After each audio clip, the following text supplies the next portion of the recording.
Baik, selamat sore. Dengan Ibu siapa? Saya dengan Ibu K. Ibu Dana. Boleh diceritakan bagaimana kondisi rumah saat datang banjir, Bu? Awalnya sih masih jalanannya aja dulu ya Pak ya. Tapi nggak nyampe berapa jam naik langsung ke karpot. Terus kita ngungsi nih. Suami habis nganterin kita ke masjid, dia pulang dari masjid ke rumah mau nyelamatin barang, udah masuk ke dalam rumah. Jadi jangka waktu itu cepet, nggak nyampe sejam udah langsung cepet naik dia ke dalam rumah gitu. Padahal suasananya nggak hujan, panas kayak gininya, panas itu kan nggak turun-turun tuh, nggak surut-surut airnya. Itu kenapa masalahnya? Ya, kalau air nggak surut, sementara udah nggak hujan-hujan dari malam. Kayak gini nih panas nih kan, harusnya kan kalau emang resapan airnya bagus, pasti dia berkurang lama-lama kan airnya kan. Apa saja yang sempat diselamatkan dari rumah, Bu?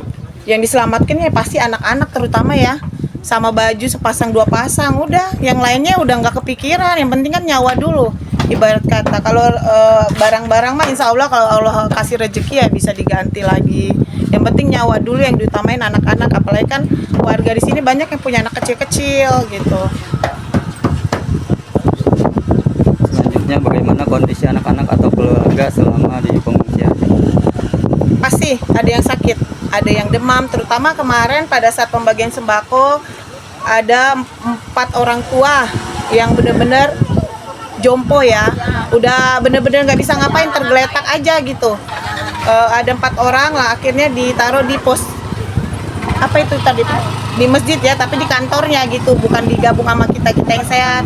Terus tengah malam ada anak-anak yang demam tinggi, nyari termometer, nyari obat demam, karena mungkin dia nggak kepikiran ya bawa obat, ya namanya airnya cepat gitu kan Pak, tahu-tahu anaknya demam. Jadi ribut di grup, ada obat demam nggak, ada ini nggak gitu. Selanjutnya apa yang paling dibutuhkan saat ini terkait bantuan mungkin? Kalau bantuan sih banyak ya Pak ya, terutama bantuan pikiran dan hati kita. Kita udah gimana ya? Udah down, bener-bener down. Masalahnya udah 3 kali gitu. Kalau bantuan materi udah pasti dibutuhkan semua warga. Karena apa? Pasti coba cek rumahnya satu-satu. Pasti banyak barang yang rusak.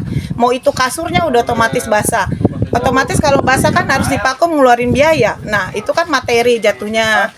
Belum barang-barang yang lain, elektronik yang lain. Banyak Pak kerugiannya, nggak bisa disebutkan satu persatu, yang pasti banyak kerugiannya. Ini yang terakhir ya Bu, pesan atau harapan Ibu untuk pemerintah atau khususnya Bapak KDM Deddy Mulyadi. Pak KDM tolonglah perumahan-perumahan subsidi yang ada di Bekasi yang sering-sering banjir, tolong disidak Pak, tolong ditingkatkan Pak, supaya warganya tidak kebanjiran. Kalau warga Pak KDM hidupnya makmur, sehat, berarti Pak KDM sukses menjadi pemimpin di Jawa Barat.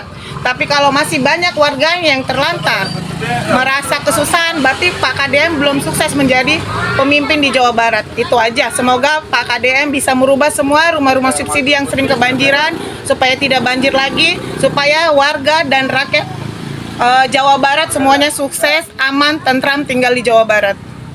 Boleh disebutkan Bu lokasinya di mana? Kebetulan kita ada di Nebraska Teras, ada di Sukamekar, Sukawangi. Oke, ya. Terima kasih ya Bu. Ditunggu Pak KDM perubahannya di perumahan-perumahan subsidi yang ada di Jawa Barat ya Pak KDM. Ya, mudah-mudahan cepat musibah ini cepat berlalu dan para pengungsi juga diberi kesabaran ya. Amin, Insya Allah amin. pesan ini nanti sampai. Amin. Ya, terima kasih ya Bu.